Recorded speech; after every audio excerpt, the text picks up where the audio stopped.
L'Église Habal Shalom est heureuse de partager avec vous cet enseignement pour votre édification. Nous vous souhaitons une bonne écoute. Alléluia. Amen, amen, amen. Nous bénissons le Seigneur pour ce moment qu'il nous donne. Une heure, on ne sait pas vivre vaut mieux que 1000 heures ailleurs. C'est dans la maison de Dieu que nous avons la joie.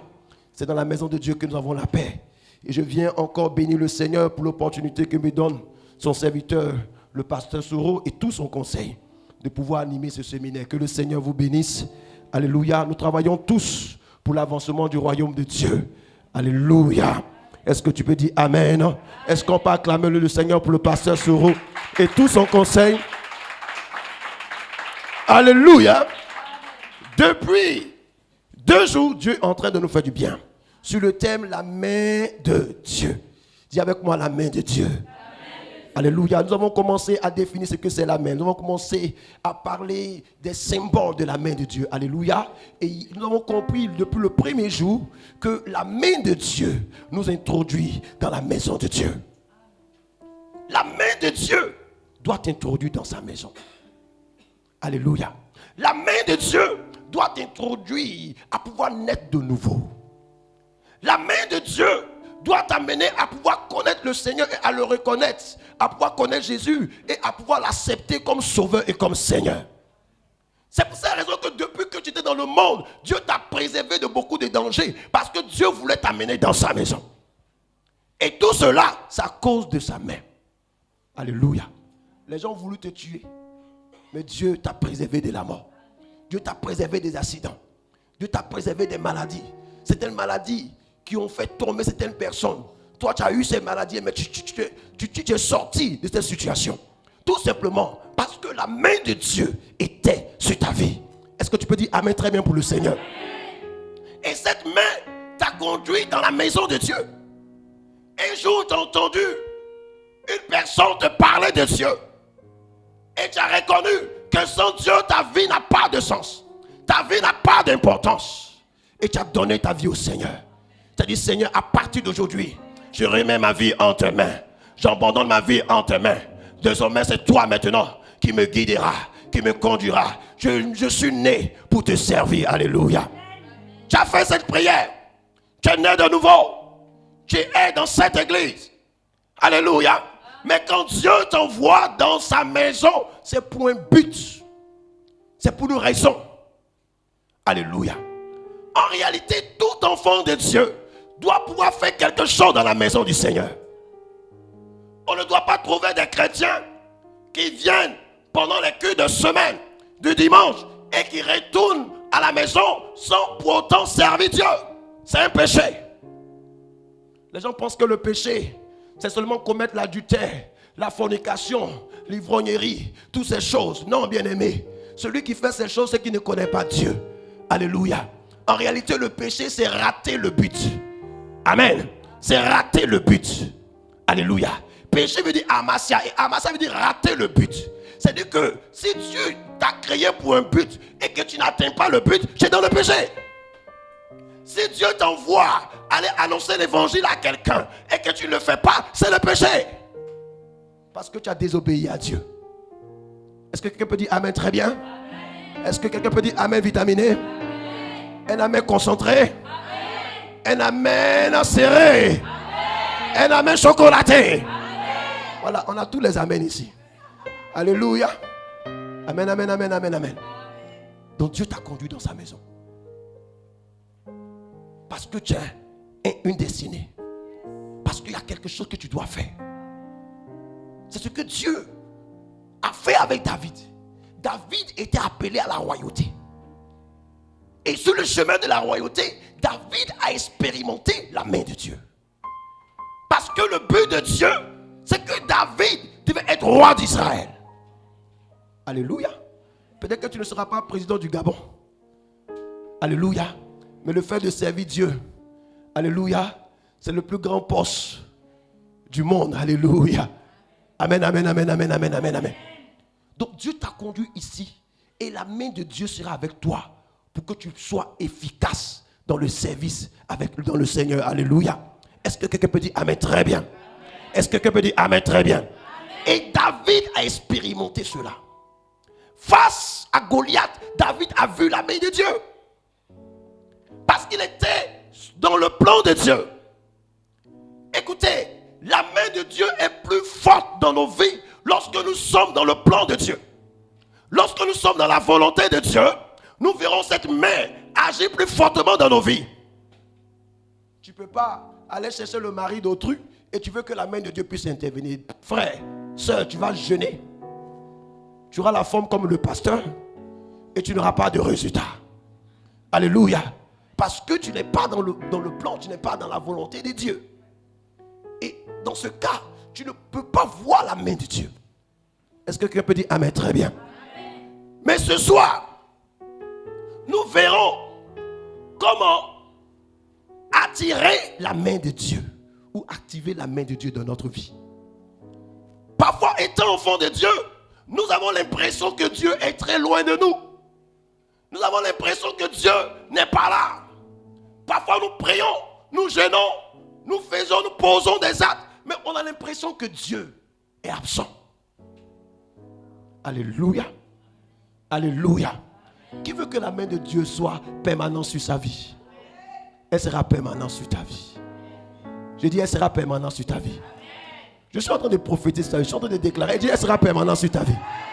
Quand une parole t'a rendu, Amen bien. Ne sois pas avant un Amen. Alléluia. Je dis que la main de Dieu sera permanente sur ta vie. De quoi avons-nous besoin si ce n'est pas la main de Dieu? Je n'ai pas besoin d'abord, premièrement, des finances. Je n'ai pas besoin d'abord d'autres choses. J'ai besoin que la main de Dieu soit sur ma vie. Parce que si la main de Dieu est sur ma vie, tout ce que je recherche, je vais l'obtenir. Lorsque David allait vers Goliath, il dit, je viens vers toi avec le nom de l'Éternel. Il n'a pas pris d'âme. Il n'a pas pris de soldats, mais il allait avec le nom de qui? De l'Éternel. Et ce nom-là a permis à David de s'asseoir sur le trône. Alléluia. Bien-aimé, laisse-moi te dire que le nom de l'Éternel est une clé passe-partout. Lorsque tu utiliseras ce nom, toutes les portes qui étaient fermées vont s'ouvrir dans ta vie. Si tu dis Amen, tu reçois cette grâce maintenant dans le nom de Jésus. C'est une clé. C'est la véritable clé. Dis à quelqu'un, c'est la véritable clé. Si tu es malade, la clé là, elle apporte la guérison. Si tu es fatigué, la clé là, elle est capable de te restaurer. Si tu n'as plus d'espoir, elle te donnera de l'espoir. Donc c'est la clé dont tu as besoin. Est-ce que quelqu'un peut dire Amen? Donc nous verrons ce soir comment activer quelques clés. Alléluia. Il y a beaucoup d'éléments, mais je me suis arrêté sur quelques clés. Amen. Et la première clé, c'est la crainte de Dieu. Dis avec moi la crainte de Dieu. Alléluia. Nous vivons un temps où on ne sait plus qui est chrétien, qui n'est pas chrétien. Où on ne sait plus qui est enfant de Dieu, qui n'est pas enfant de Dieu. Alléluia. Parce que ceux-là même qui se disent enfants de Dieu, quand tu vois leur comportement, quand tu vois leur caractère, tu t'assois et puis tu commences à parler en langue. Tu dis, hé, cette soeur-là, elle va à l'église. Il y a d'autres même qui ont peur de marcher avec les Bibles. Tu mets ça dans ton sac. Tu regardes à gauche, à droite, s'il n'y a pas quelqu'un. Alléluia. Et tu entres. Il y a des personnes, même parmi nous ici, les gens ne savent même pas, mais si elles sont chrétiennes dans le quartier. Il faut qu'on rende visite. La soeur, qui est soeur? Elle est soeur d'où? Mais c'est une soeur en Christ. Une soeur en quoi? La soeur là. Pourquoi? Parce que nous vivons un temps où la crainte de Dieu a disparu. C'est pour cette raison que beaucoup de personnes n'arrivent pas à voir la main de Dieu dans leur vie. C'est pas parce que tu vois certaines personnes marcher ainsi que toi tu marcheras ainsi. Tu ne dois pas marcher en fonction des hommes, mais tu dois marcher en fonction de la parole de Dieu. Est-ce que quelqu'un peut dire Amen? Amen. Nous allons prendre notre Bible dans le livre de Daniel. Daniel 1, à partir du verset 8. Quelqu'un va lire à haute et intelligible voix. Daniel 1, à partir du verset 8. Allons-y rapidement. On a beaucoup de points, quelques points à voir. Que Dieu nous fasse grâce. Daniel 1, verset 8. Quelqu'un a trouvé?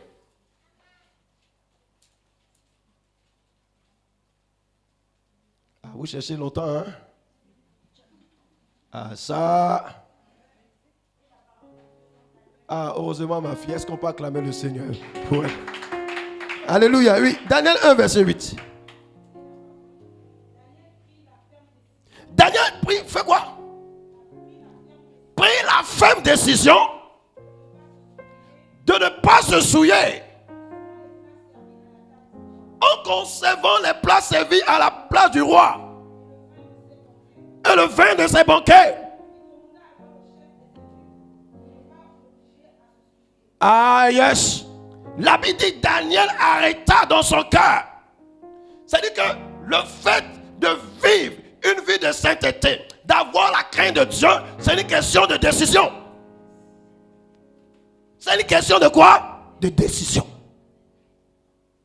Ce soir, tu peux prendre la décision d'avoir la crainte de Dieu. Je n'entends pas ton amen. Hein? Parce que vous aimez quand on dit, oh, tu seras béni, là ton amen sort bien. Mais où on parle de la crainte de Dieu, ton amen ne sort pas. Oh, c'est la crainte de Dieu qui va permettre que tu sois béni. Alléluia. Daniel était dans un royaume où les gens ne craignaient pas Dieu. Où les filles portaient mini-jupes. Sexy. Où les jeunes étaient ivrognes. Daniel a regardé toutes ces choses.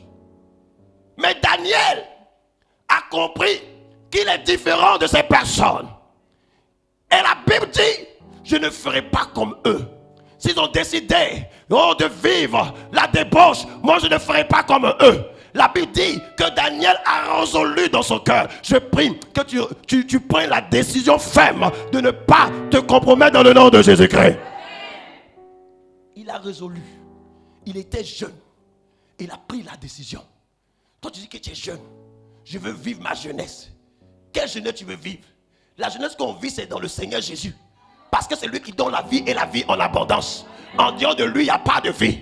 Bien-aimé, quand moi j'ai donné ma vie au Seigneur, j'avais 13 ans. Alléluia. Et aujourd'hui, par la grâce de Dieu, je suis là. Beaucoup de mes amis avec qui je marchais se moquaient de moi. Souvent, quand on sortait, on prenait quelque chose. Il dit, mais toi, tu ne prends pas la boisson alcoolisée, tu auras le diabète. J'étais à l'école militaire. Et de la 6e jusqu'à l'université, puisque j'ai fait l'école polytechnique, il y a certains qu'on s'est retrouvés là-bas. Mais à cause du fait que je sois faible, pratiquement tous ceux avec qui je marchais, aujourd'hui sont donnés au Seigneur. Alléluia. Alléluia. Est-ce que tu peux dire Amen très bien? Amen. La crainte de Dieu permettra que la main de Dieu soit sur ta vie. Quand Daniel a pris la décision, il dit non, moi je ne peux pas me compromettre. Je prends la décision de ne pas me souiller. La Bible dit qu'il y avait une sélection, il y avait un concours. Mais Dieu a permis que Daniel et ses compagnons, à cause de la crainte de Dieu, ils étaient à la tête. La Bible déclare que l'intelligence était 10 fois supérieure par rapport aux autres. Pourquoi? Parce que la main de Dieu était sur les vies. Ta crainte va permettre à Dieu de se manifester de façon extraordinaire, de façon surnaturelle sur ta vie. Non pas dans la compromission. Même si c'est difficile, sois ferme, alléluia. Même si tu vois tout le monde dans ton quartier le faire, sois ferme, alléluia. Parce que la décision que tu prends, c'est la meilleure décision. Cette décision qui ne sera pas ôtée. Et cette décision te permettra de pouvoir réellement avoir la vie éternelle. Les gens aujourd'hui veulent se marier. Mais les gens qui veulent se marier ne veulent pas vivre la chasteté. Alléluia. Et ils prient, ils jeûnent pour voir la main de Dieu. Mais tu verras la main de Dieu comment? Si tu veux voir la main de Dieu, prends la décision de quitter, de sortir de cette situation. Ton amen ne sort pas. Amen. Ce sont les gens de Messa que vous n'aimez pas. Oh, moi, ce sont les gens de Messa que moi j'aime. Alléluia. Amen. Dis, Daniel a pris la décision. Dis frère, je prends la décision ce soir. Touche quelqu'un, dit je prends la décision ce soir. Dis je serai le dernier de ma famille. Je serai le dernier de ma génération. Je serai le dernier de mon quartier. Alléluia. Quand tu seras le dernier de ta génération, tu verras la main de Dieu sur ta vie. Est-ce que quelqu'un peut dire amen? Très bien. La crainte de Dieu. On doit voir cette crainte-là dans ta vie. On doit voir cette crainte-là dans ton langage. On doit avoir cette crainte-là dans la manière de marcher, de faire, de servir Dieu. La crainte de Dieu doit revenir dans les cœurs. La crainte de Dieu doit revenir dans les cœurs. Aujourd'hui, on ne voit plus trop les miracles. On ne voit plus trop la main de Dieu parce que les gens vivent dans le péché. Un pied à l'église, un pied dehors. Un pied à l'église, un pied dehors. Il y a d'autres mecs qui viennent à l'église même, ils sont ivres. Pasteur, tu penses que c'est l'onction alors que le frère là, il est dans... C'est autre chose.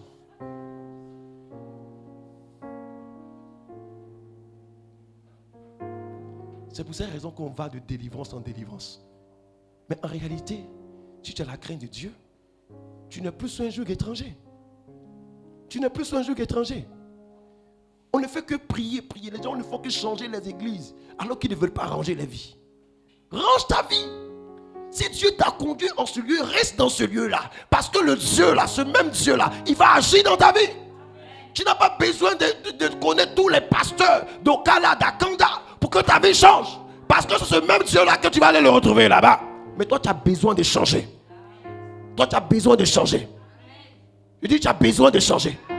Je dis, tu as besoin de changer. Tu as besoin de changer. Je dis encore, tu as besoin de changer.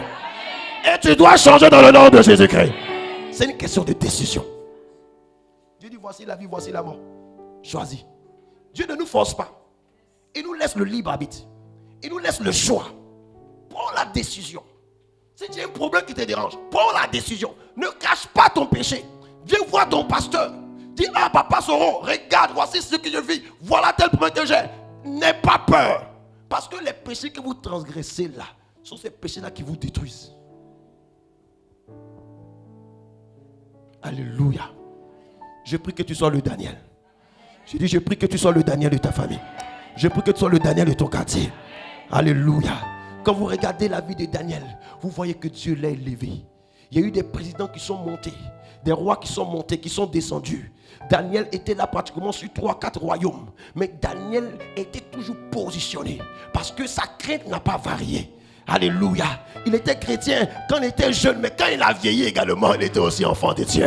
Alléluia. Ne sois pas seulement chrétien à Libreville, mais quand tu vas à Port-Gentil, on ne te reconnaît plus. Quand tu vas en France, on ne te reconnaît plus. Sois chrétien à Libreville, sois chrétien en France, sois chrétien aux États-Unis, partout où tu sois chrétien. Daniel a vu. Cette main était sur sa vie. Les gens voulaient faire des coups d'état, des complots contre lui. Mais la main de Dieu a toujours agi. On parle de la force de lion où Daniel a été jeté. Mais parce que Daniel ne s'est pas compromis, Daniel est resté là dans sa crainte. Dieu l'a élevé, Dieu l'a protégé, Dieu l'a gardé. Dis à quelqu'un la crainte de Dieu. Dis la crainte de Dieu. Dis encore la crainte de Dieu. C'est ce qu'il nous faut. Dis la crainte de Dieu. C'est ce qu'il me faut. Dis frère, la crainte de Dieu. C'est ce qu'il te faut. Alléluia. C'est ce qu'il te faut. Donne une acclamation à Jésus. Alléluia. La Bible dit ceci dans Matthieu 5, verset 8. Bienheureux ceux qui sont purs de cœur, car c'est eux qui verront Dieu. Alléluia. Ceux qui sont purs de cœur, car c'est eux qui verront qui? Dieu. Si tu es pur de cœur, tu verras Dieu. Si tu es pur de cœur, tu verras la main de Dieu dans ta vie. Tu ne forceras pas, tu verras la main de Dieu dans ta vie. Alléluia. Aie la crainte de Dieu. Reviens à ton Dieu. Reviens à ton Dieu. Je dis reviens à ton Dieu. Je dis reviens à ton Dieu. Et tu verras sa main dans ta vie. Reviens à ton Dieu. Et tu verras sa main dans ta vie. Alléluia. Alléluia. Je crois que ce séminaire est là pour t'interpeller. Si tu avais changé, tu avais voulu prendre un autre chemin, reviens à ce Dieu-là. Amen. Alléluia. La deuxième clé,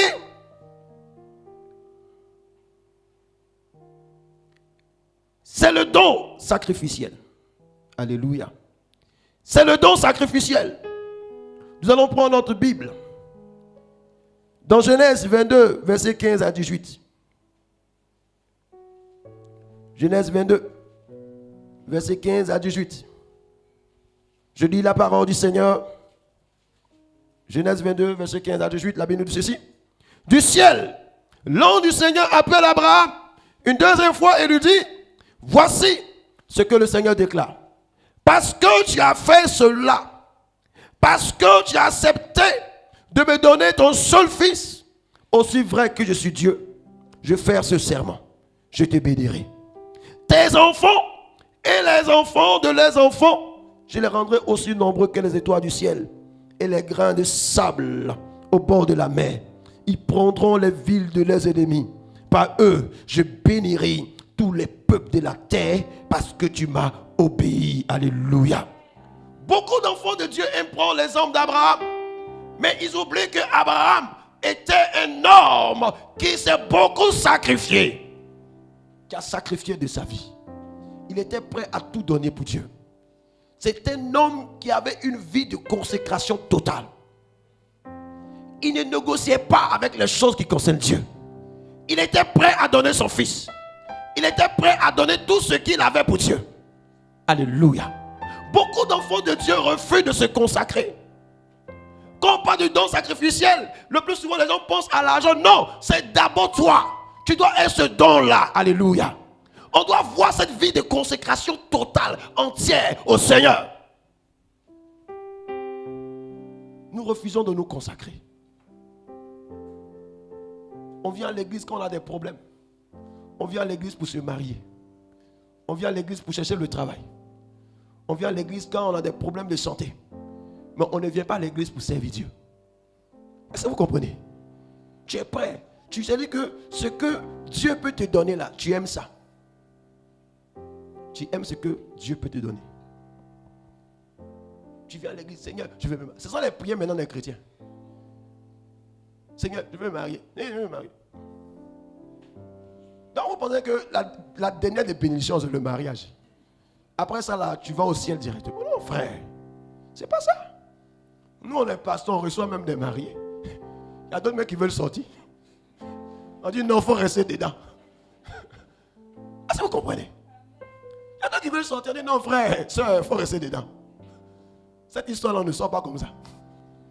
Alléluia. Donne-toi tout entier. Quelqu'un qui a une vie de consécration, Dieu le regarde. Quand il bouge, Dieu le regarde. Quand il tourne à gauche, Dieu le regarde. Et la main de Dieu est prête pour le défendre. Pourquoi? Parce que Dieu voit en cette personne son intérêt. Alléluia. Si tu veux que la main de Dieu soit sur toi, commence à servir Dieu de tout ton cœur. Même quand les gens vont t'accuser, Dieu va prendre ta défense. Tu dis pas amen bien? Je suis en train de te montrer les secrets. Moi, je ne prie pas le Seigneur pour que le Seigneur me bénisse. Parce que j'ai compris que pour qu'être béni, il faut commencer à se donner tout entier au Seigneur. Tu sais Dieu, tu défends la cause du Seigneur et le Seigneur va défendre aussi ta cause. Mais vous venez à l'église, vous fatiguez les pasteurs avec les prières. À cause de vous, il y a d'autres personnes qui cherchent les prophètes à gauche, à droite. Frère, reste tranquille. Si tu viens à un programme, s'il n'y a pas une prophétie qui a dit que frère, tu vas te marier, toi tu as besoin d'une prophétie pour que tu puisses te marier. Est-ce que tu as besoin d'une prophétie pour le mariage ou pour travailler? Est-ce que tu as besoin d'une prophétie pour être guéri? Tu n'as pas besoin de ça. Parce que dans la Bible, qui est ton héritage, toutes ces choses t'appartiennent. Toutes ces choses t'appartiennent. Donc quelqu'un n'est pas obligé de quitter en Europe, de porter un costume. Je vois la main de Dieu. Toi, tu ne sais pas que Dieu est avec toi. Le plus souvent, c'est parce que tu ne vis pas bien que tu as besoin d'être rassuré. Alléluia. Mais quelqu'un qui vit bien, qui a une bonne intimité avec Dieu, il sait que Dieu est avec lui. Il sait que le Seigneur est avec lui. Il sait. Il n'a pas besoin qu'on l'informe. Parce qu'il a cette intimité avec Dieu. Tu vas m'apprendre quoi? Que Dieu est avec moi? Frère, donne-moi une autre prophétie. Sinon ça là, je suis déjà au courant. Dis-moi quelque chose que je ne sais pas. Dis-moi quelque chose que je ne sais pas. Parce que je suis déjà au courant. Tous les jours, je parle avec lui. Tu ne m'apprends rien. Alléluia. Donne-toi tout entier. C'est Dieu. Mais écoutez, les gens parfois, quand vous partez au travail, vous allez au travail, vous n'arrivez pas en retard. Mais quand vous venez à l'église, la manière même de venir à l'église, André même, je ne sais pas si tu as un problème de pied.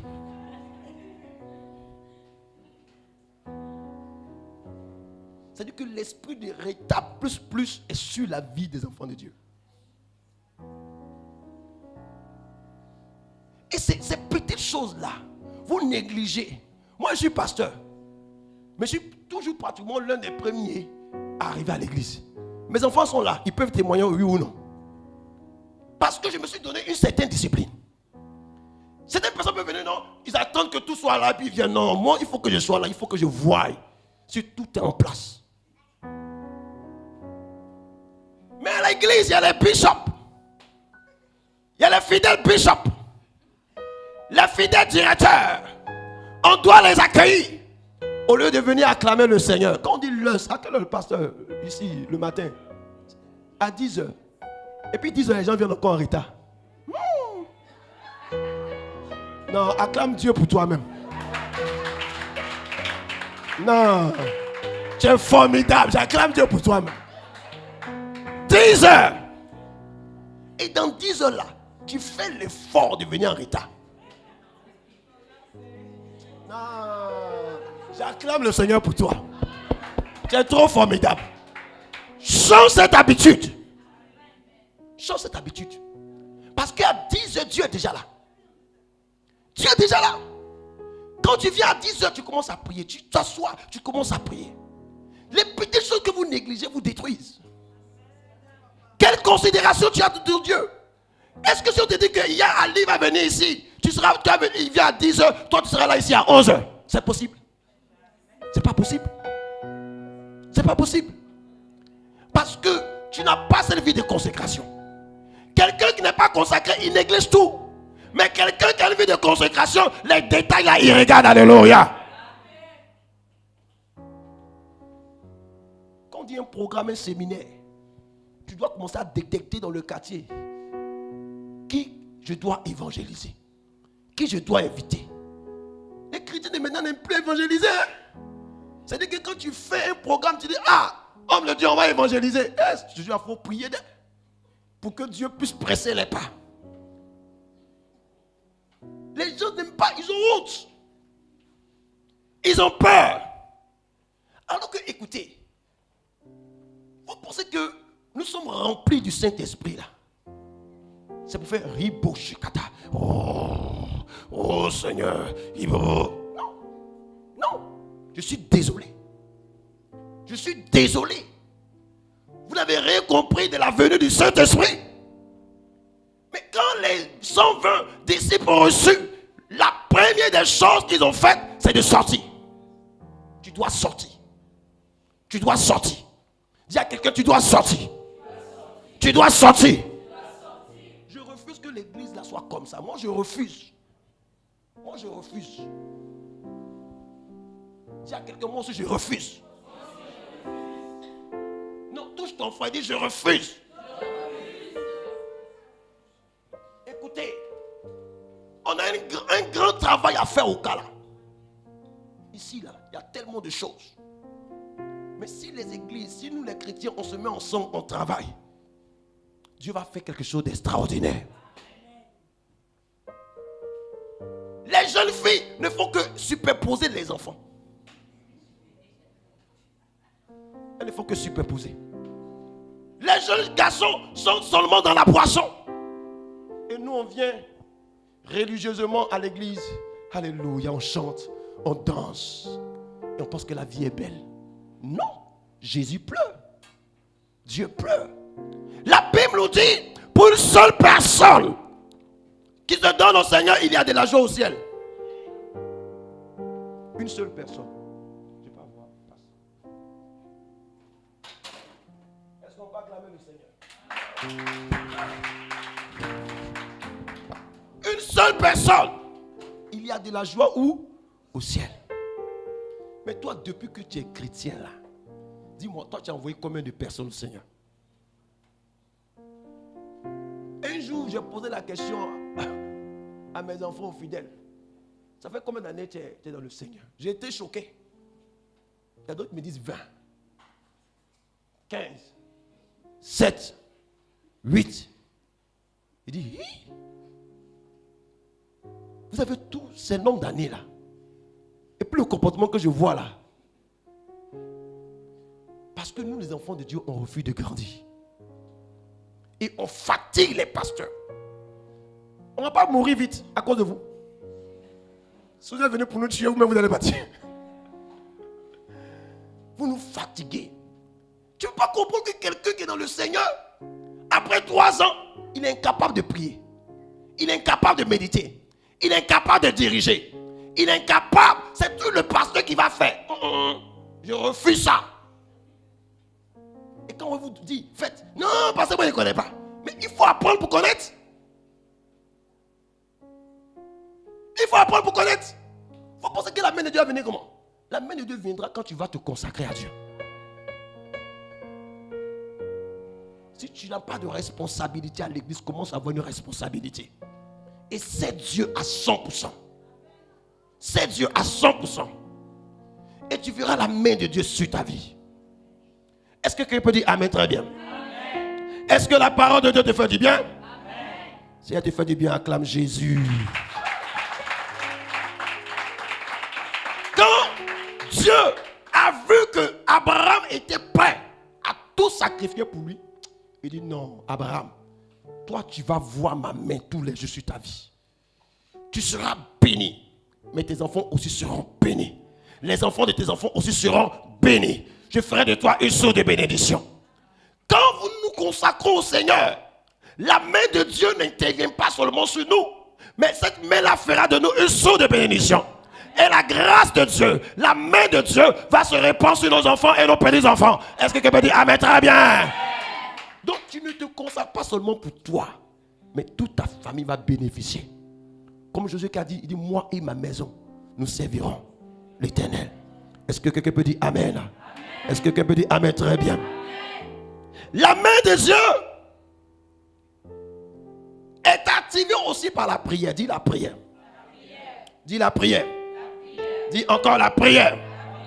Nous allons prendre 1 Chronique 4, verset 10.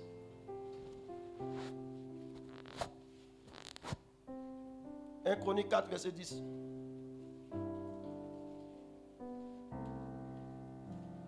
1 Chronique 4, verset 10.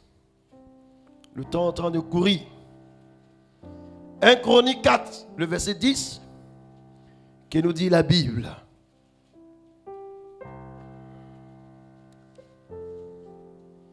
Je lis la parole du Seigneur qui dit ceci.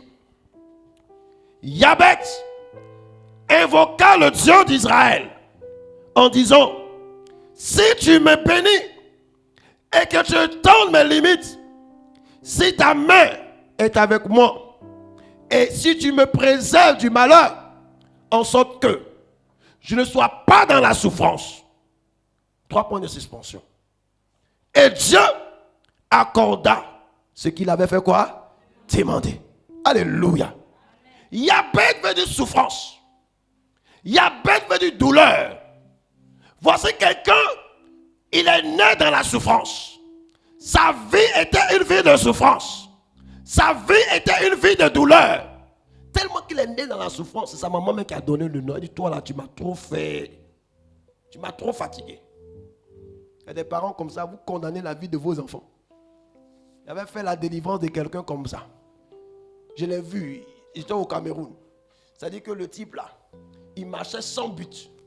Parfois il y a des gens qui se lèvent. Tellement que la souffrance est plus sur eux. Il marche jusqu'à ce moment, il laisse seulement, c'est pas qui les conduit. Mais ce jour-là, Dieu a fait grâce. Il a marché. Et un jour, il est arrivé à l'église. Et quelque chose, l'Esprit de Dieu, certainement, l'a conduit. Et quand je vois le frère, tu n'as pas besoin que le Saint-Esprit te parle. Tu vois la souffrance plus. De la tête jusqu'aux pieds, tu vois que le frère là, il était même fatigué. En ce moment, il ne faut pas faire de longs entretiens. J'ai demandé à quelqu'un, d'abord va payer quelque chose pour le frère, pour qu'il puisse d'abord se désattirer.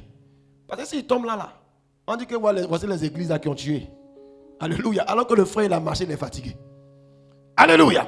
Donc, les gens l'ont donné à boire. Il a commencé à exposer sa vie. Quand tu vois sa vie, c'est la souffrance, rien que la souffrance. C'est-à-dire que ce type-là, il peut aller dans n'importe quelle entreprise. On ne fait qu'embaucher les gens. Mais dès que ça arrive à son tour là, on dit c'est fini. Et sa vie, ce n'était que ça. Et j'ai commencé l'entretien. Et dans l'entretien, je me suis rendu compte que son nom signifiait souffrance. Alléluia. Le nom qu'il portait signifiait souffrance. J'ai dit, mes frères, voici d'où vient ton problème. Ton nom signifie souffrance. Il faut que tu donnes d'abord ta vie au Seigneur. Donc je l'ai amené, il a donné sa vie au Seigneur. Et on a commencé à prier pour lui. Ça n'a pas trop duré. Dieu a ouvert la porte. Alléluia. Et il a pu obtenir le travail. Amen. Et Yabès se trouvait dans la même situation. Écoutez, tes parents peuvent être dans la souffrance, mais lorsque tu donnes ta vie au Seigneur, tu sors de cette souffrance. Il peut y avoir un esprit bizarre dans ta famille, mais lorsque tu donnes ta vie au Seigneur, il y a une séparation. Et cela se fera par la prière. Yabès a constaté qu'il y avait certaines choses qui n'allaient pas dans sa famille. Il dit, il y a quelque chose que Dieu m'a donné. C'est mon intimité avec lui. Il s'est levé. Il a commencé à parler à ce Dieu. Alléluia. Écoutez, les gens peuvent tout vous voler, peuvent tout vous prendre, mais qui ne vous volent pas votre intimité avec Dieu. Alléluia. Parce que cette intimité vous donnera de pouvoir posséder tout ce qui a été pris. Il a commencé à invoquer Dieu. Il a commencé à prier. Il a commencé à parler au Seigneur. Il a commencé à parler au Seigneur. Et le Seigneur s'est posé la question. Mais qui est en train de me déranger? Qui est en train de me fatiguer? Il regarde sur la terre. Il voit un homme du nom de Yabès. Il entend cet homme-là en train de prier. Cet homme-là en train d'invoquer. Il dit, change ma situation. Et Dieu a dit aux anges, levez-vous, étendez votre main sur Yabès afin que sa situation change. Et il a vu cette situation changer. La Bible déclare que Dieu lui accorda ce qu'il avait demandé. Je vois l'accord de Dieu dans ta vie. Je vois le Seigneur t'accorder ce que tu as demandé. Ne perds pas espoir face aux défis, face aux difficultés. Ne recule pas, parce que Dieu veut voir la persévérance dans cette intimité avec lui. Plus tu persévéreras, plus tu verras la manifestation de Dieu dans ta vie. La prière va permettre que la main de Dieu soit sur ta vie. La prière, quand un enfant de Dieu ne prie plus, c'est un danger. C'est un danger pour lui-même. C'est un danger pour sa famille. C'est un danger pour son église. Bien-aimés, ne passez pas tout votre temps devant la télévision. Ne passez pas tout votre temps à discuter, à parler des choses qui ne sont pas importantes et à mépriser, à négliger votre intimité avec Dieu. Votre intimité avec Dieu, c'est la vie de Dieu en vous. Plus vous priez le Seigneur, plus cette vie-là commence à grandir en vous. Yabès avait compris cela. Vous savez, la prière est capable d'ouvrir les portes les plus fermées. La Bible nous parle d'Esther. Esther devait un jour aller rencontrer le roi.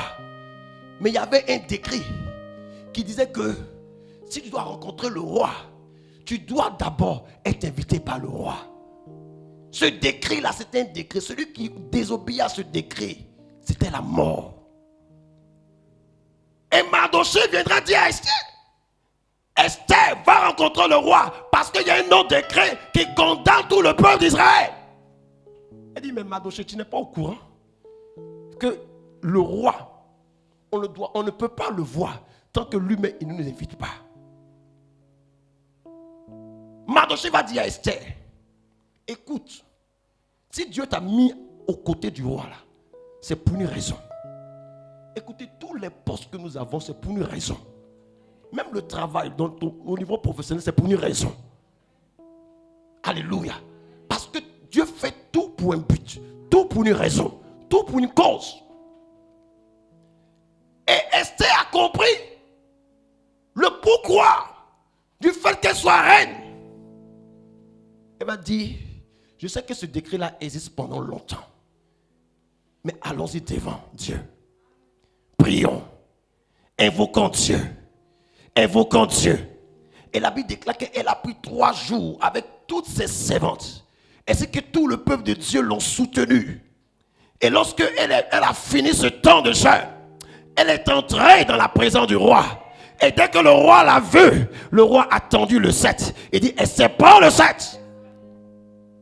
La prière est capable de détruire tous les décrets qui ont été votés dans vos familles et qui vous condamnent. Par la prière, ces décrets n'auront pas d'effet sur vous. Ces décrets n'auront pas d'effet sur vous. Celui qui dit Amen, reçoit cette grâce maintenant. Je dis, ces décrets n'auront pas d'effet sur vous. Parce que la prière viendra briser ces choses-là dans votre vie dans le nom de Jésus-Christ.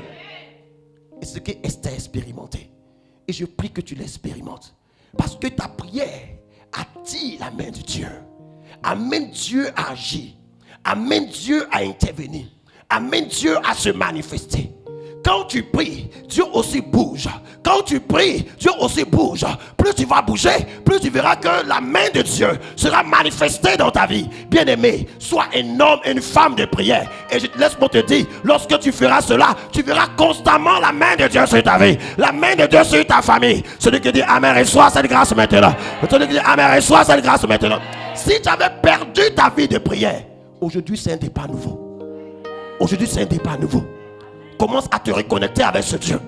Commence à revenir dans cette présence. Commence à passer du temps avec lui. Il te donnera, il t'orientera, il te guidera, il te donnera des instructions. Et tu verras que ta vie va commencer à changer. Tu verras que certaines choses qui ne marchaient pas vont commencer à marcher. Parce que la main de Dieu sera là pour te guider. Tu as besoin d'activer la main de Dieu par ta vie de prière. Par ta vie de prière. Est-ce que quelqu'un peut dire Amen? Est-ce que quelqu'un peut dire Amen très bien? Est-ce que quelqu'un peut dire Amen très bien? Nous allons poursuivre. Une autre clé, c'est la foi. Alléluia. Est-ce qu'il y a des hommes et des femmes de foi ici? Ah, ton amen ne sont pas bien. Hein? Et dit, est-ce qu'il y a des hommes et des femmes de foi? La foi. Oh, c'est la matière première qui attire la main de Dieu. La foi. Quelqu'un qui a la foi est capable d'obliger Dieu à agir dans sa vie. Même si Dieu ne t'avait pas mis dans son programme, ta foi peut amener Dieu à changer de programme te concernant. La Bible nous parle de la femme qui avait cette perte de sang pendant 12 ans. 12 ans, elle avait cette perte de sang. Et Jésus, qui avait établi son programme journalier, n'avait pas mis cette femme-là dans son programme. Mais cette femme qui avait souffert pendant longtemps, elle dit, si je puis seulement toucher le pan de sa robe, je serai guéri. Si je puis seulement toucher le pan de sa robe, je serai guéri. Pourquoi? Parce que j'ai entendu parler de ce Jésus. C'est Jésus qui guérit les malades. C'est Jésus qui ressuscite les morts. C'est Jésus qui permet que les lépreux sont purs. Si c'est ce Jésus-là dont j'ai entendu, c'est qu'il le fera aussi pour moi. Ce dont j'ai besoin, je n'ai pas besoin qu'il me parle. Je n'ai pas besoin qu'il me touche. Mais moi-même, je vais le toucher. Et quand je le toucherai, je serai guéri.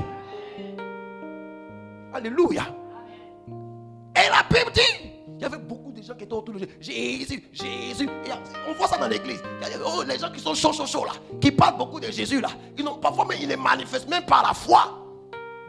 Mais cette femme, elle venait là, quand elle a vu Jésus, elle savait ce pourquoi elle allait vers Jésus. Quand tu viens dans la maison de Dieu, il faut avoir un objectif. Tu ne viens pas pour regarder les gens, tu viens pour adorer le roi de gloire. Tu ne viens pas pour que les gens te disent, non, tu viens pour adorer le roi de gloire. Pourquoi? Non, je suis frustré. Tu es frustré pourquoi? Est-ce que tu es venu regarder ton frère? Est-ce que tu es venu regarder ta soeur? Qui continue de parler? Qui continue de parler? Toi, tu es venu dans cette église parce que tu es venu rencontrer le roi de gloire. Tu n'es pas venu rencontrer une personne, mais tu es venu adorer ton Dieu. Donc, si les gens parlent, qui continuent de parler, toi, tu es venu adorer ton Dieu. Non, moi, je quitte. Non, moi, je m'en vais. Parce qu'ici, il n'y a pas l'amour. Frère, s'il n'y a pas l'amour, manifeste l'amour. Montre-nous comment il faut aimer. Et donc c'est à cause du manque d'amour que tu as parti. Pardon, ne pas paraître ici. Montre-nous comment il faut aimer. Non, prend les guider au village, on ne connaît pas comment il faut faire les choses. Mais toi qui connais, montre-nous. Montre-nous. Il y a beaucoup de gens qui ne font rien, mais qui sont là seulement en train de parler. C'est toi seulement qui vois les défauts. C'est toi seulement qui sais que telle chose ne va pas. Frère, si Dieu t'a montré cela, sois un intercesseur. Sois une intercesseuse. Commence à prier le Seigneur pour que les choses changent. Et les choses changeront. Mais Dieu ne t'a pas montré pour que tu quittes. Dieu t'a montré pour que tu puisses fléchir les genoux. Mais quand tu quittes, tu fuis ta responsabilité. Parce que quand Dieu vous montre quelque chose, ça devient une responsabilité. Ça devient une responsabilité. Non, il n'y a pas l'amour. Frère, montre-moi comment il faut parler. Aide-moi. L'église, ce n'est pas un rassemblement de gens parfaits. Je lui dis, je ne suis pas venu pour ceux qui sont en bonne santé. Je suis venu pour les malades. Il y a des frères qui vont marcher sur ton pied. Accepte qu'il marche sur ton pied et prie pour lui, pour que le Seigneur le délivre.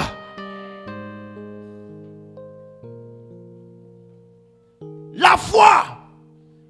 La Bible dit là que le juste vivra par quoi? La foi. Si tu veux vivre avec Christ, ce n'est pas la foi. Elle dit, si je puis seulement toucher le pan de sa robe, je serai guéri. Je serai guéri. Jésus n'a même pas prié pour elle. Il n'a même pas dit que tu seras guéri. C'est que sa foi a entraîné la main de Dieu dans sa vie. Ce dont vous recherchez, si vous manifestez la foi, sans que Dieu ne soit au courant, ces choses vont vous arriver. Alléluia. Alléluia. Alors qu'il y avait des gens qui touchaient Jésus. Oh Jésus, tu es mon ami. Oh Jésus, tu es mon frère. Jésus, je t'aime beaucoup. Elle n'a pas beaucoup parlé. Elle a manifesté la foi. Et la main de Dieu s'est manifestée. Frère, plus je vois la foi de Dieu dans ta vie, plus je vois la grandeur, la puissance de Dieu se manifester en toi. Est-ce que quelqu'un peut dire Amen très bien? Est-ce que quelqu'un peut dire Amen très bien? Fais comme Bartimée. Fais comme Bartimée. Dès qu'il a entendu Jésus, il a jeté son manteau. Parce qu'il savait que le manteau là, l'amitié est finie, frère. Pendant longtemps, on l'a identifié comme un mendiant aveugle. Il dépendait des uns et des autres. Mais lorsqu'il a rencontré Jésus, il dit, cet homme-là, lorsque tu le rencontres, ton statut change.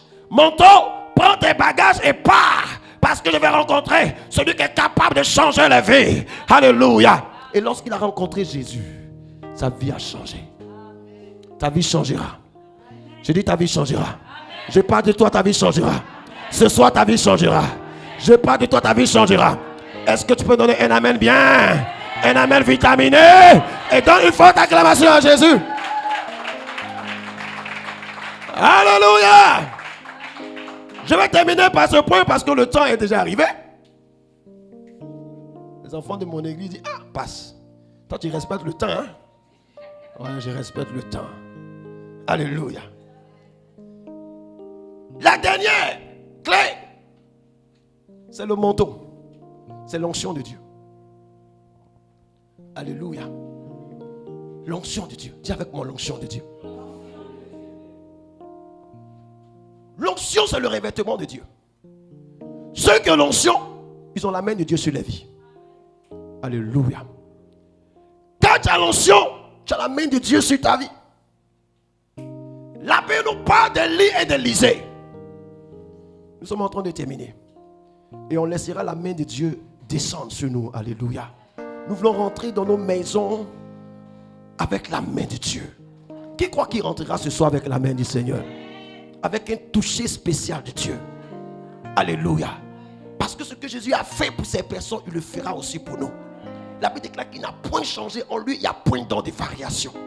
Ce dont il te demande, il faut que ton cœur soit vrai. Et tu verras sa main se manifester dans sa vie. Élisée a marché pendant longtemps avec Élie. Élie a rencontré des rois, a rencontré des princes, a rencontré des grands hommes. Et Élie, le temps était venu pour lui parce que Dieu devait le prendre pour qu'il aille auprès du Père. Élisée, qui était aussi un homme de Dieu, a compris que le temps où son père était arrivé. Alléluia. Le moment était arrivé. Et la Bible nous fait comprendre. Il dit non, cet homme-là, avant qu'il ne parte, il y a quelque chose que je dois prendre en lui. Vous savez, quand vous êtes auprès d'un homme de Dieu, ne quittez jamais l'homme de Dieu sans prendre quelque chose en lui. Quand Dieu te met à côté ou aux côtés d'un homme de Dieu, c'est parce qu'il y a quelque chose que tu dois prendre en lui. Il y a quelque chose que tu dois prendre. N'entrez pas dans les églises et ressortez tel que vous êtes venu. C'est une malédiction. Oui, c'est une malédiction. Tu dois prendre quelque chose. Tu dois apprendre quelque chose. Si tu es venu dans cette assemblée, tu ne savais pas prier. En sortant, sache prier. Tu as reçu quelque chose. Si tu es venu dans cette assemblée, tu n'aimais pas, tu dois ressortir avec l'amour. Tu as prié, tu as reçu quelque chose. Il y a quelque chose que tu dois recevoir. Tu ne peux pas entrer dans la présence de Dieu et ressortir la main vide. C'est une malédiction. C'est une malédiction. Tu dois recevoir quelque chose. Dis à quelqu'un, tu dois recevoir quelque chose. Il n'y a pas de hasard avec Dieu. Si Dieu vous a donné cet homme de Dieu, c'est parce qu'il y a des choses qu'il a mis en lui qui doivent vous servir à pouvoir marcher dans votre destinée. Les gens n'ont pas compris. Aujourd'hui, avec l'internet, avec tout ce que nous voyons, les pasteurs maintenant ont tellement de difficultés parce que les fidèles ont au moins 10 messages ou 20 messages qu'ils écoutent. Tu écoutes ici le prophète, tu écoutes ici l'archibishop là-bas, et tu as tellement de nourriture que maintenant tu commences à avoir des problèmes de vente.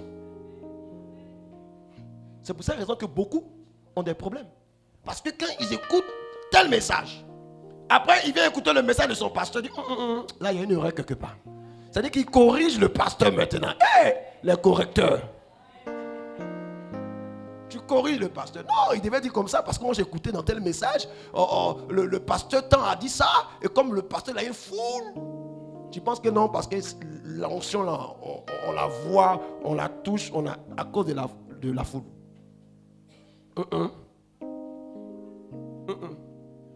Je suivais ma fille la connaît. Une maman.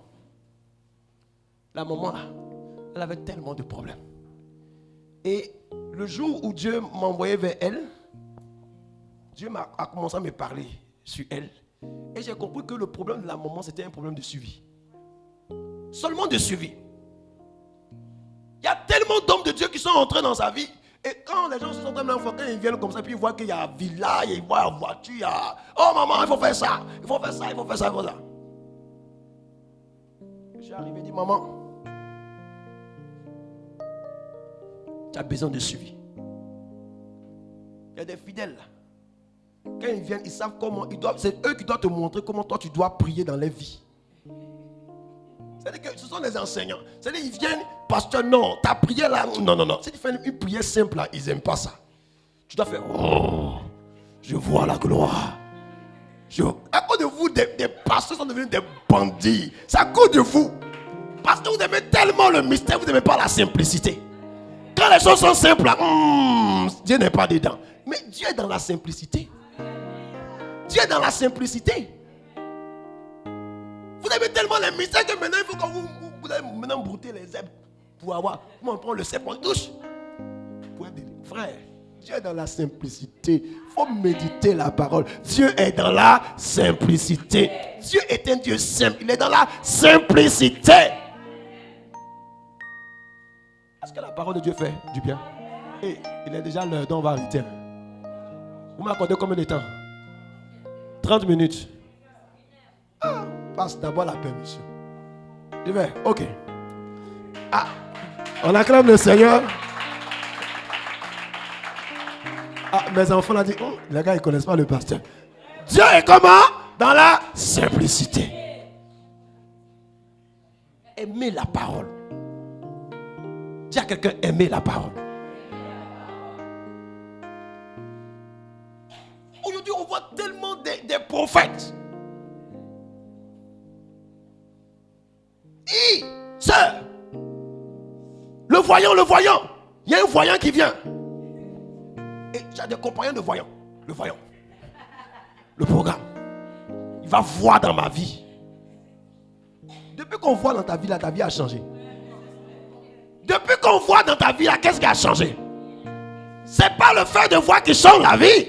C'est la parole du Seigneur qui change la vie. Alléluia. Et il y a des choses que vous négligez qui vous détruisent. Quand souvent on parle d'enseignement, c'est l'enseignement qui transforme. C'est l'enseignement. Mais quand on parle d'enseignement, c'est à ce moment qu'on voit les enfants de Dieu qui aiment Dieu, qui n'aiment pas Dieu. Non, enseignement là, le pasteur Soro, il parle trop comme les blancs. Hein? Non, c'est l'enseignement là, frère. C'est l'enseignement là qui transforme. Dieu dit que je vais envoyer ma parole et ma parole va les guérir. C'est la parole de Dieu qui guérit. C'est la parole de Dieu qui délivre. C'est la parole de Dieu qui libère. C'est même quand tu vas voir un homme de Dieu qui prie pour toi, il prie pour toi toujours à partir de la parole. Il ne peut rien faire sans la parole. Parce que c'est la parole que Dieu nous a donnée pour libérer son peuple. Les gens envoient le mysticisme, le fétichisme dans l'église. Avant de donner ta vie au Seigneur, là, tu allais beaucoup chez les Nganga. Habille-toi en noir, envoie le poulet. Donc tu es tellement habitué à ça. Si on ne m'aime pas, on ne fait pas ça. Non, là, Dieu n'est pas présent. Non, Dieu est ailleurs. Parce que toi, il faut qu'on danse. Si le pasteur a dansé, il a pris l'eau, il a fait toi. Ah là, non, le culte était puissant. Tu n'as pas vu comment le pasteur? Pourquoi? Parce que dans le monde là, tu étais habitué à ça. Et tu viens à l'église encore avec ces habitudes du diable. Le Seigneur doit te libérer par sa parole. Est-ce que quelqu'un peut dire Amen? Très bien. Amen. Ceux qui sont assis dans la parole sont tranquilles. Ils ne bougent pas. Ils ne sont pas emportés par les doctrines. Parce que la parole, elle est fondement. Parce que la parole, elle est base. Ils sont assis, ils sont tranquilles. Que le prophète vient. Il est venu, on bénit le Seigneur. Tu peux être une source de bénédiction pour moi. Mais au-delà de tout ce qu'il fera, c'est Jésus que je vois. Ce n'est pas lui. Quand je parle, je ne parle pas pour moi. Je parle pour celui qui m'a mandaté. Je parle pour celui qui m'a envoyé. Il a plu à cette personne de me prendre et de me faire de moi un serviteur. Donc je parle pour lui. Est-ce que vous comprenez? Donc ce moment-là, non. Elle était tellement habituée à des voyants. Tout. Donc quand je viens dans ma simplicité, là, elle n'aime pas ça. Non, elle dit non, le gars là, Dieu n'est pas avec lui. Dieu a disparu de sa vie. Je viens, je parle. Maman, tu as besoin de suivi. Et puis on fait une petite prière. Et puis on part. Il faut faire, voir. Non, maman, je vois. Je vois quelque chose dans la maison. Frère, s'il n'y a rien, on ne dit rien. Si tu ne m'as rien montré, je ne vais rien te dire. Il y a des hommes qui viennent. Pasteur, tu n'as pas parlé sur moi. Tu n'as rien vu sur moi. Aïe! Tu veux que je voie quoi sur toi? Va, tu vas voir ce que Dieu dit de toi. Un jour, il me dit, pasteur, je dois aller voir Tibi Joshua. Ah, maman! Donc tu as payé billet d'avion. Tu vas payer visa. Le séjour. Pour aller voir Tibi Joshua. Comme elle m'a dit ça. Elle dit, maman, Dieu m'a dit à montrer comme elle est. Il dit, ah, maman, il faut aller. Peut-être que Dieu peut te faire grâce. Vas-y. Elle a payé son billet. Vous dites, alors que vous faites ça aussi. Vous faites ça. Vous faites ça. En cachette, vous faites ça. Si tu faisais ça, arrête. Est-ce que vous savez que vous ne devez pas aller voir même un homme de Dieu sans que votre pasteur ne soit au courant? Vous ne savez pas. Le pasteur là, c'est lui qui est le gardien de votre âme. Il va rendre compte. Si Jésus même a rendu compte, il dit, Père, je n'ai perdu personne en dehors du fils de la perdition. J'espère que toi, tu n'es pas fils de la perdition. Mais il a rendu compte. Donc nous aussi, pour vos âmes, on va rendre compte au Seigneur. C'est pour cette raison qu'on ne s'amuse pas. Parce qu'on sait que cette responsabilité, Dieu va nous poser la question. Pourquoi? Il faut qu'on ait des mots pour parler. Il dit, maman, vas-y. Elle est partie, elle a fait son séjour. Elle est revenue. Rien. Elle dit, aïe, 10 000 choses n'ont pas touché. Mais comment les gens vont, ils sont guéris, toi, timide, je suis pas guéri. Tu penses que c'est timide ce soir? Non. Non. Change ton cœur. Si tu penses que les pasteurs sont des féticheurs, des marabouts, Dieu ne fera rien. Parce que Dieu ne partage pas sa gloire à quelqu'un. Ce n'est pas un homme qui libère, c'est Dieu qui libère. C'est Dieu qui libère. Après l'appel, oh pasteur, c'est toi qui as raison. Vraiment, c'est toi qui m'aimes. Les fidèles, que Dieu nous aide. C'est toi qui es bien. J'ai besoin de toi, pasteur. Il dit, tu as besoin de Jésus, c'est pas de moi. Tu as besoin de Jésus. Parce qu'il y a des gens, quand ils viennent vous piller. Ils vous pillent, puis ils s'en vont. Je vous le dis parce que c'est ce qui se passe. Quand ils voient, ils vous pillent. Alléluia. C'est pour ces raisons, soyez attachés à Dieu. Attachés à sa parole. Quand vous trouvez un homme de Dieu qui est sérieux, attachez-vous. Et cette fidélité-là, Dieu va vous bénir. Est-ce que quelqu'un peut dire amen très bien? Amen. Est-ce que quelqu'un peut me donner un amen vitaminé? Amen. Un amen concentré? Un amen chocolaté? L'onction de Dieu. L'onction de Dieu, c'est le son de Dieu sur ta vie. Élisée avait compris cela. Élie lui demande, qu'est-ce que tu veux, Élisée? Qu'est-ce que tu veux? Pose la question à quelqu'un, qu'est-ce que tu veux? Dis ce soir là, qu'est-ce que tu veux? Tu as assisté au séminaire là, qu'est-ce que tu veux? Élie a posé la question à Élisée, qu'est-ce que tu veux? Élisée pouvait dire, je sais que tu connais les grands rois, donne-moi ton carnet d'adresse pour que moi aussi je sois connecté au grand roi. Oh Élie, donne-moi tout le trésor, les offrandes, les dîmes que tu as reçus. Depuis que tu es là, tu as accompli de grands miracles. Donne-les-moi. Mais Élisée avait compris qu'il y avait quelque chose qui avait plus de valeur que l'onction, que les rois, que les présidents, que l'argent. Il avait compris qu'il y avait quelque chose qui avait plus de valeur. Il savait qu'il était un homme de destinée. Il devait accomplir une mission. Mais écoutez, Élisée avait compris qu'il y avait une chose qui était plus importante que toutes les autres. Plus importante que les rois. Plus importante que les présidents. Plus importante que les finances. Plus importante que le mariage. Élisée avait compris que ce qui a fait de lui ce qu'il était, c'était la main de Dieu. C'était la main de Dieu sur sa vie. Il dit, Élie, je ne veux pas que tu me donnes ton carnet d'adresse. Je ne veux pas que tu me donnes les finances. Ce dont j'ai besoin, donne-moi ton manteau. Le manteau qui est l'onction de Dieu, qui est la présence de Dieu. Parce que dans ce monde où tu me laisses, Élie, j'ai besoin que Dieu soit avec moi. J'ai besoin que la présence de Dieu soit avec moi. Il y a des choses que l'argent ne pourra pas faire. Il y a des choses que les hommes ne pourront pas faire. Mais que la présence de Dieu fera pour vous. Élisée avait compris que ce qui était plus important, ce n'est pas d'être auprès des rois, mais d'être auprès des rois des rois. Ce n'est pas d'être auprès des directeurs, mais d'être auprès de celui-là qui établit les directeurs. Il dit, Élie, ce que je veux, c'est l'onction de Dieu. C'est la présence de Dieu. C'est la main de Dieu sur ma vie. Parce que ce ministère que je vais faire, j'ai besoin que Dieu soit avec moi.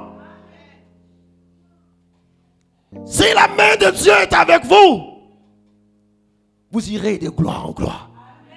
Vous irez de victoire en victoire. N'attristez pas la présence de l'Esprit. Vous avez besoin de voir cette main agir. Un enfant de Dieu doit voir la manifestation de la main de Dieu dans sa vie, dans tous les domaines. Et ce soir, tu vas activer cette main. Tu vas ressentir cette présence comme jamais. Parce que Dieu a permis que tu sois là. Parce qu'il y a quelque chose qu'il veut faire dans ta vie. Est-ce que quelqu'un peut dire amen très bien? Amen. Élie a dit à Élisée, si tu me vois monter, tu auras cela. Si tu me vois dans le travail d'Élisée pour obtenir ce qu'il recherchait, c'est de regarder Élie, d'être concentré, de ne pas être distrait, d'être focalisé, d'avoir le regard fixé sur Dieu, d'avoir le regard fixé sur Jésus. Tant que ton regard est fixé sur Jésus, tu verras sa main sur ta vie. Ne sois pas distrait par le mariage, par toutes sortes de choses, par les problèmes, par les soucis. Reste concentré. Dans cette concentration, la main de Dieu va descendre sur ta vie. Dans cette concentration, la main de Dieu va descendre sur ton ministère. Dans cette concentration, la main de Dieu va descendre sur ta famille. Celui qui dit Amen, reçoit cette grâce maintenant. Celui qui dit Amen, reçoit bien cette grâce maintenant. Élie était concentré. Élisée était concentré. Et lorsque Élie est monté, le manteau est descendu. Je vois le manteau descendre pour toi ce soir. Ah, j'entends pas bien les amens. Dis, il s'agit de moi ce soir. Dis, il s'agit de moi de ce soir. Il s'agit de moi ce soir. Le manteau est descendu. Il a récupéré le manteau. Il a pris le manteau. Et il a commencé à accomplir des choses qu'il ne pouvait pas accomplir. Quand la présence de Dieu est sur ta vie, quand la main de Dieu est sur ta vie, ce que tu ne pouvais pas accomplir avant, je le vois, cela, ça, tu pourras maintenant le faire dans le nom de Jésus-Christ. Élisée n'avait plus de limites parce que la main de Dieu était sur sa vie. Est-ce que ce soir tu veux que cette main soit sur ta vie? La Bible déclare que les autres prophètes sont venus.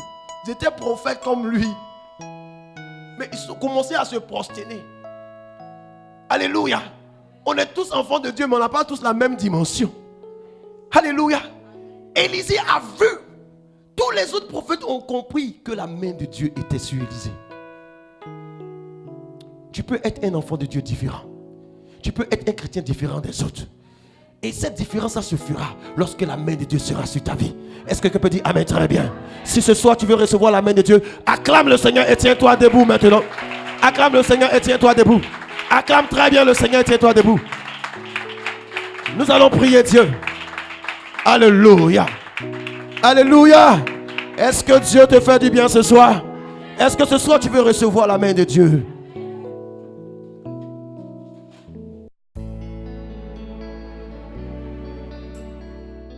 L'église Abba Shalom remercie le Seigneur pour cet enseignement qui perfectionnera votre foi. Pour plus de renseignements sur notre assemblée, veuillez nous joindre au plus 241 07 93 10 00 ou faites un tour sur notre site internet www.abbashalom.org ou encore visitez notre page Facebook.